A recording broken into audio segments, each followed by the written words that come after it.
अकबर बीरबल की कहानी। बीरबल की खिचड़ी। बीरबल की सर्दियों का मौसम था। बादशाह अकबर अपने बागीचे में बीरबल व एक अन्य मंत्री के साथ टहल रहे थे। टहलते हुए बादशाह अकबर ने अपने मंत्री से कहा, इस साल कुछ ज्यादा ही ठंड पड़ रही है। महल से बाहर निकलने में भी ठंड से हालत खराब हो रही है। मंत्री ने बादशाह की बात का जवाब देते हुए कहा, जी हुजूर, बिल्कुल सही फरमाया आपने। इस साल तो इतनी ठंड पड़ रही है कि जनता ने घर से बाहर निकलना बहुत कम कर दिया है। टहलते टहलते बादशाह अकबर बगीचे में बने तालाब के किनारे जा पहुंचे। जैसे ही उन्होंने अपना हाथ पानी में डाला, उन्हें एहसास हुआ कि पानी बर्फ जैसा ठंडा है। पानी से हाथ बाहर निकालते हुए अकबर ने कहा, सही कह रहे हैं आप। इतनी ठंड में कौन घर से बाहर निकलेगा। बीरबल को चुपचाप देखकर बादशाह ने बीरबल से पूछा, इस बारे में आपका क्या ख्याल है बीरबल। बीरबल ने सिर झुकाते हुए कहा, माफी चाहता हूँ हुजूर, इस बारे में मेरा ख्याल थोड़ा अगल है। मैं आप दोनों की बात से सहमत नहीं हूँ। अकबर ने आश्चर्यचकित होकर बीरबल से पूछा, अच्छा तो हमें भी बताइए, क्या ख्याल है आपका। बीरबल ने कहा, हुजूर, मेरा मानना है कि एक गरीब व्यक्ति के लिए पैसा सबसे ज्यादा जरूरी है। उसे इस बात से कोई फर्क नहीं पड़ता कि मौसम कितना ठंडा है या गर्म। अकबर ने हैरान होकर बीरबल से कहा, तो आप यह कह रहे हैं कि इस कड़ाके की सर्दी में भी एक गरीब आदमी कोई भी ऐसा काम करने को तैयार हो जाएगा जिससे उसे पैसा मिल सके। बीरबल ने कहा, जी हुजूर, मैं यही कह रहा हूँ। बादशाह अकबर ने बीरबल को चुनौती देते हुए कहा, तो ठीक है, अगर आपने बर्फ जैसे पानी से भरे इस तालाब में किसी को रात भर खड़ा रखकर इस बात को प्रमाणित कर दिया, तो हम आपके लाए हुए गरीब व्यक्ति को 20 सोने के सिक्के इनाम में देंगे। बादशाह की बात से सहमति जताते हुए बीरबल ने अगले दिन एक गरीब व्यक्ति को पेश करने का वादा किया।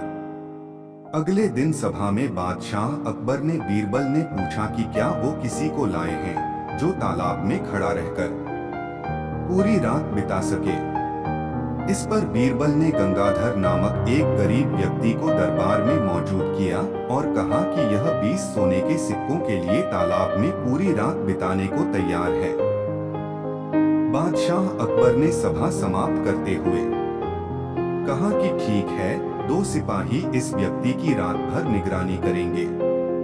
अगले दिन फिर से दरबार लगा और बादशाह ने बीरबल से गंगाधर के बारे में पूछा, बीरबल कहाँ है आपका मित्र, कितनी देर टिक पाया वो उस बर्फीले पानी में। बीरबल ने कहा, महाराज वो यही है, मैं उसे दरबार में पेश करने की इजाजत चाहता हूँ। बादशाह की इजाजत मिलते ही बीरबल ने गंगाधर को दरबार में बुलाया। बादशाह अकबर ने गंगाधर को शाबाशी देते हुए कहा, हमें इस बात पर यकीन नहीं हो रहा है कि तुम पूरी रात उस बर्फ जैसे पानी में रहे और आज हमारे सामने सही सलामत खड़े हो। यह तुमने कैसे किया, पूरी सभा को बताओ। गंगाधर ने कहा, महाराज, शुरुआत में तो यह बहुत मुश्किल था, लेकिन कुछ समय बाद मुझे महल की एक खिड़की पर एक दिया जलता नजर आया। उस दिए को देखते हुए मैंने सारी रात बिता दी। बादशाह अकबर ने चौंक कर कहा, यह तो धोखा है, तुमने हमारे महल के जलते दिए की गर्मी से सारी रात बिता ली। फरेबी, तुम्हारे इस धोखे के लिए हम तुम्हें सजा नहीं दे रहे हैं, लेकिन तुम अब इस इनाम के हकदार भी नहीं हो। यह कहते हुए अकबर ने अपने सिपाहियों से गंगाधर को महल से बाहर ले जाने को कह दिया और सभा समाप्त करके अपने कमरे में चले गए। अगले दिन रोज की तरह सभा लगी। जब बादशाह अकबर सभा में आए तो उन्होंने देखा कि सभी दरबारी अपनी अपनी जगह पर मौजूद थे, सिवाय बीरबल के। बादशाह ने एक सिपाही से पूछा कि बीरबल कहाँ है, तो उसने बताया कि वो आज महल नहीं आए हैं। बादशाह ने सिपाही से कहा कि वो तुरंत बीरबल के घर जाएं और उन्हें लेकर आए।